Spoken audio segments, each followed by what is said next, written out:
Shikues të nderuar të televizionit publik të Kosovës, mirëmbrëma, jeni me programin informativ Blitz, ku nga lajmet kryesore të ditës veçojmë. Mbahen seancat inauguruese në veri të vendit, qeveria pret raportin e ministrisë për të vendosur rreth pranueshmërisë së tyre. Në Shqipëri vlerësime pozitive për marrëveshjen e djeshme, ministri Enver Hoxha i paralajmëron takimin tjetër në fund të majit. Brodi në Dragash po shndrohet në pikë turistike të Kosovës, turistët të kënaqur me kushtet që ofron ky vend.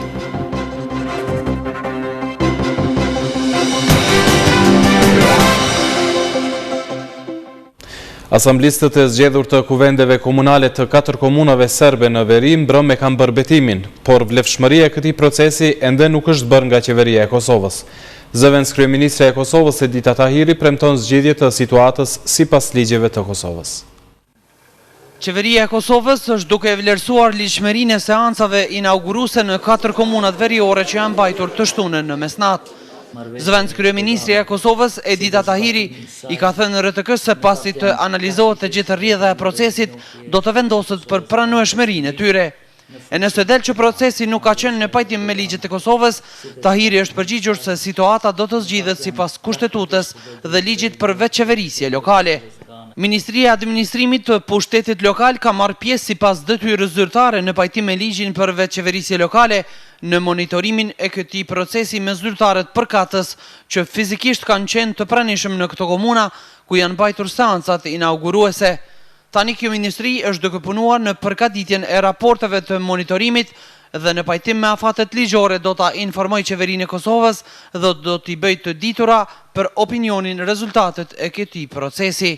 Një ditë pas inaugurimit të kuvendeve komunale, njëri nga politikanët serbë në veri, Oliver Ivanović, tha se asamblistët e iniciatives së tij e kanë dhënë betimin, por thotë se nuk është në dijeni se çfarë ka bërë kryetari i zgjedhur i Mitrovicës së Veriut, Krstimir Pantić. E qytetarët e Veriut të Mitrovicës presin ndryshime. Rritet efikasiteti i shërbimeve komunale. Uji duhet të rregullohet. Edhe ata pak ujë që e kemi është shumë i keq. Apo e shihni, asgjë këtu nuk është në rregull. Ndrojmë temë të informacionit. Ministri i Punëve të Jashtme Enver Hoxha i flet për rëndësinë e takimit të dieshëm të dy qeverive në Prizren. Përveç simbolikës që ka, sipas Hoxhait, ky takim është edhe historik. Ndjekim pjesë të intervistës. Deklaratën për partneritet strategjik, të cilën ne nënshkruam, ajo deklaratë parashet që në mes të Shqipërisë dhe Kosovës ketë fillimisht bashkëpunim në fushën e politikës jashtme.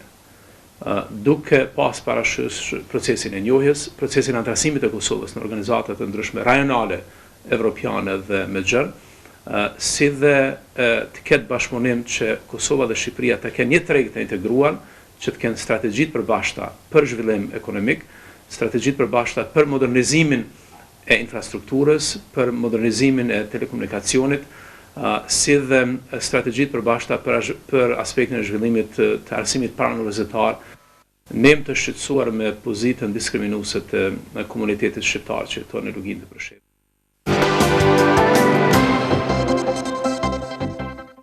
Mbledhja e dy kabineteve qeveritare merr nota pozitive edhe në Tiranë. Atje ky takim shihet si një mundësi bashkëpunimi të gjithanshëm ndërmjet Shqipërisë dhe Kosovës, por edhe të shqiptarëve në rajon.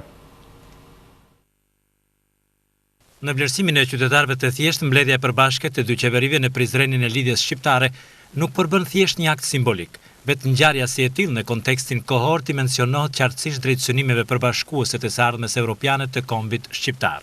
Përveç avancimit të quarjes përpara të marrëdhënieve mes Shqipërisë dhe Kosovës, sipas opinioneve të qytetarëve, kjo nismë e dy qeverive do të nxjisë dhe përshpejtoj unifikimet në çdo fushë të jetës, në ekonomi, veçanërisht në turizëm, kulturë, arsim dhe fushat e tjera. Ne mund presim një bashkëpunim si në fushën e turizmit, sidomos që është primare për vendin tonë, se kemi një vend shumë të bukur.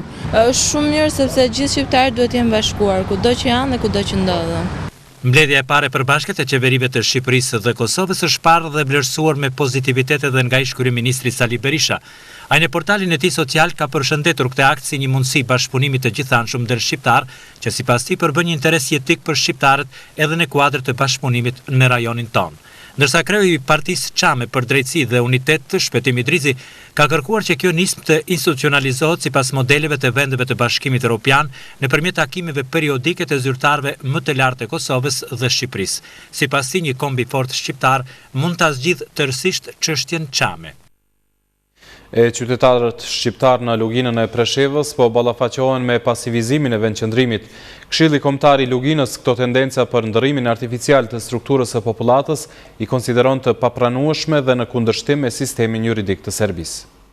Përfaqësues të Këshillit Kombëtar Shqiptar në Luginë kanë kërkuar nga organet e punëve të brendshme informacione rreth pasivizimit të vendbanimeve të shqiptarëve në komunat e Preshevës, Bujanocit dhe të Medvegjës. Stacioni policor në Medvegjë ka konfirmuar se nuk posedon informacione mbi pasivizimin e vendbanimeve të shqiptarëve në këtë komunë. Ndërkohë, përgjigjen për komunat e Preshevës dhe Bujanocit e ka dhënë administrata policore e Sekretariatit të Punëve të Brendshme në Vranjë, nga cila mësohet se në Preshevë gjatë vitit 2012 policia ka pasivizuar vendqëndrimet e 5 qytetarëve shqiptar, ndërsa gjatë 2013 janë kryer 19 pasivizime. Ndërkaq në komunën e Bujanocit gjatë 2012 janë pasivizuar 52 vendqëndrime të qytetarëve shqiptar, ndërsa në 2013 48 qytetarë kanë mbetur pa vendqëndrim. Mendojmë se është një diskriminim i madh ndaj popullatës shqiptare, po i bëhet një diskrimin sepse këta qytetarë përveç që mund të marrin dokumentacionet personale, njëherë nuk kanë të drejtë edhe të kenë të drejtë të vote. Edhe kjo procedurë e shlirjes së shqiptarëve nga evidenca të ndëpritet dhe kjo praktik është e dëmshme për popullatën shqiptare, sepse nuk ka dhe baza juridike që të veprojnë qësoj. Me pasivizimin e vendbanimeve i mohon shqiptarëve dhe një mori të drejtash tjera, si çështjet e pronës, votës e kështu me radhë. Nuk mund me shlyer as tokat, as njerëz Serbia pa u shly gjithë shqiptarët nga Presheva, Medvegja dhe Bujanocit. Shqiptarët e Luginës janë zotuar se do të shfrytëzojnë të gjitha mjetet juridike për të zbardhur jo vetëm këtë padrejtësi të organeve të policisë serbe, por do të denoncojnë çdo përpjekje për diskriminim dhe zhvatje të shqiptarëve të këtueshëm, jo vetëm brenda rendit juridik të Serbisë.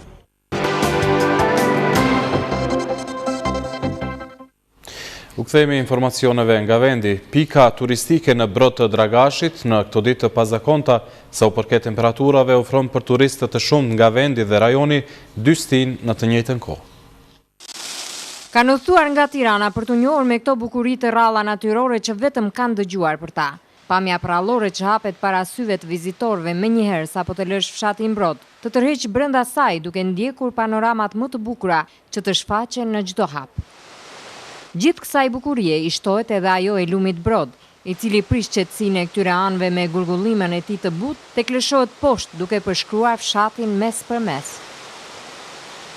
Një përshkrim magjepës i bëjnë këtij vendi turistët nga qytetet e mëdha të Shqipërisë që qëndruan gjatë këtij vikendi në pikën turistike të Brodit në komunën e Dragashit. Fantastike, këtu friska natyra vetë.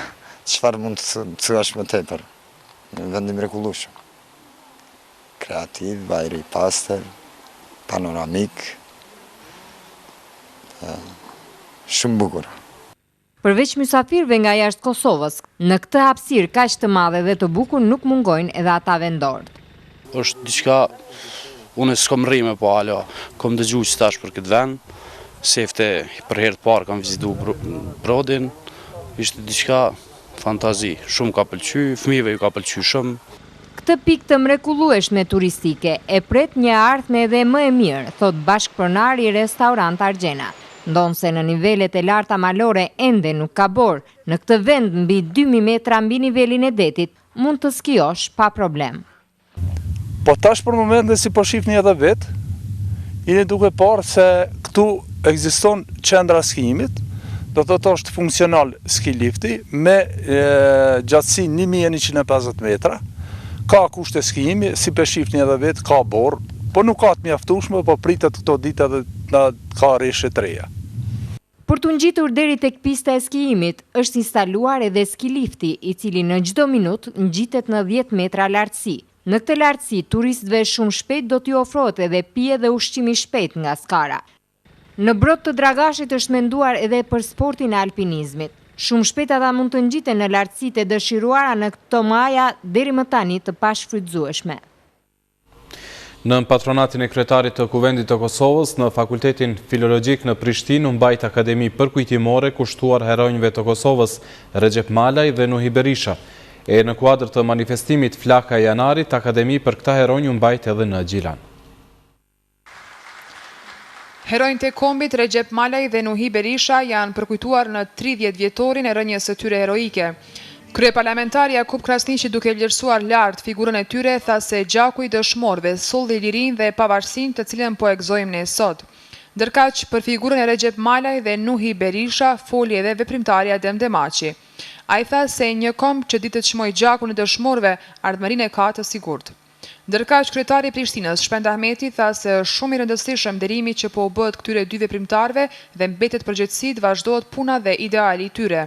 Në këtë akademi përkujtimore morën pjesë edhe shumë personalitete të njohura të skemës politike, ndërsa gjatë ditës kryetari i Prishtinës dhe përfaqësues të shoqatës së ish të burgosurve politik ka bërë homazhe tek vendi ku kanë rënë Recep Malaj dhe Nuhi Berisha. E në kuadër të manifestimit Flaka e Janarit, akademi për Recep Malajin dhe Nuhi Berishën është mbajtur edhe në qytetin e Gjilanit.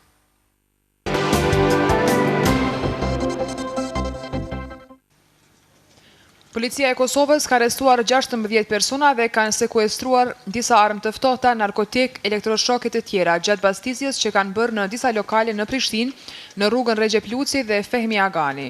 Operacioni është zhvilluar rreth orës 3 mëngjesit me urdhëresë të gjyqtarit të procedurës paraprake në Policinë e Kosovës, thanë se të arrestuarit dyshohen për posedim të armëve të ftohta, të substancave narkotike, për furnizim me pije alkolike për personat 9-18 vjeç, si dhe prishje të qetësisë publike.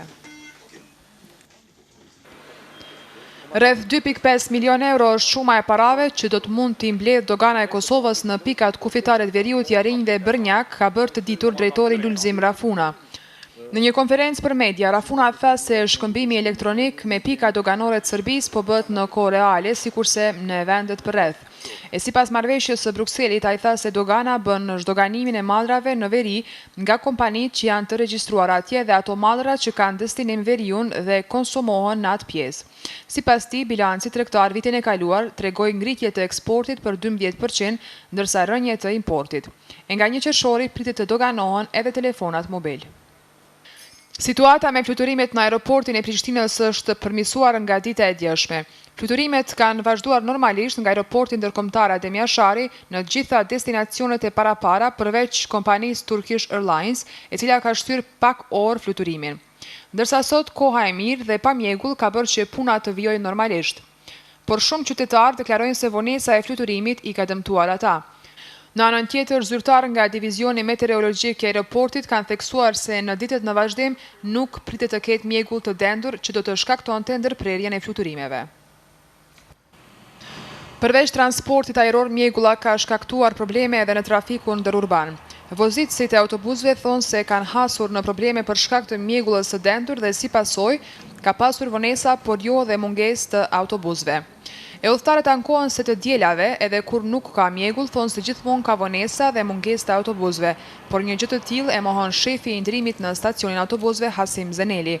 Ai thotë se të dielave ka vonesa të autobusëve, megjithse linjat për këtë ditë janë rregulluara nga Ministria e Infrastrukturës.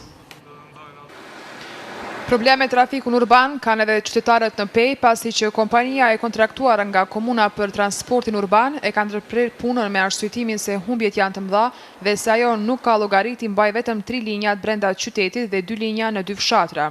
Jakub Siçani, drejtori i kompanisë, pret gjetjen e zgjidhjes së bashku me zyrtarët komunal. E sipas Skender Avdylit, nga Drejtoria e Shërbimeve Publike, ky problem do diskutohet pas konsolidimit të qeverisjes së re.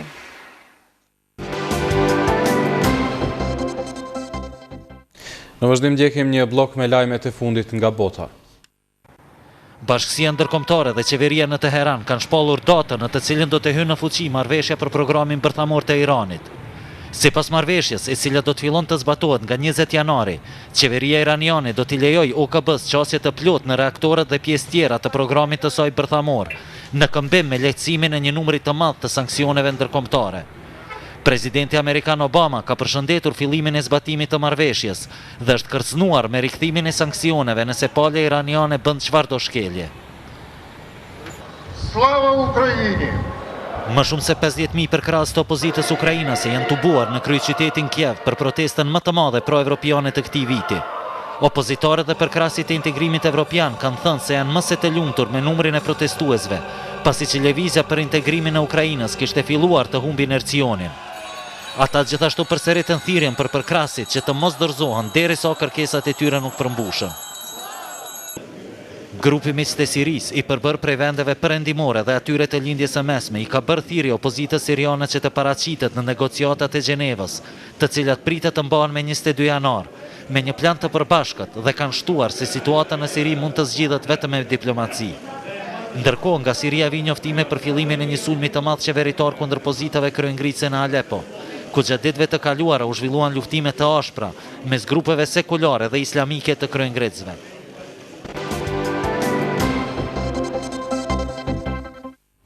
Disa prej ujeve më të mëdha të showbizit botëror janë mbledhur në Los Angeles të Kalifornisë për të marrë pjesë në ceremoninë e sivjeme të ndarjes së çmimeve Globi i Artë. Yjet më të mëdha të showbizit dhe përfaqësuesit e mediave nga mbar bota janë mbledhur në Los Angeles, ku pritet të fillojë ceremonia e dhënies së shpërblimeve Globi i Artë 2014. Sipas kritikëve, filmi me më së shumti gjasa për fitimin e çmimeve kryesore është drama e regjisorit Steve McQueen, i cili ka fituar 7 nominime përderisa filmi American Hustle gjithashtu pritet të fitojë një numër të madh të shpërblimeve. Then who is distressed? Do I upset the master and the mistress? Ndërkohë në kategorinë televizive, seriali britanik Downton Abbey këtë vit shihet si konkurrent i fuqishëm për shpërblimet të cilat zakonisht u takonin prodhimeve të televizioneve amerikane. I survive!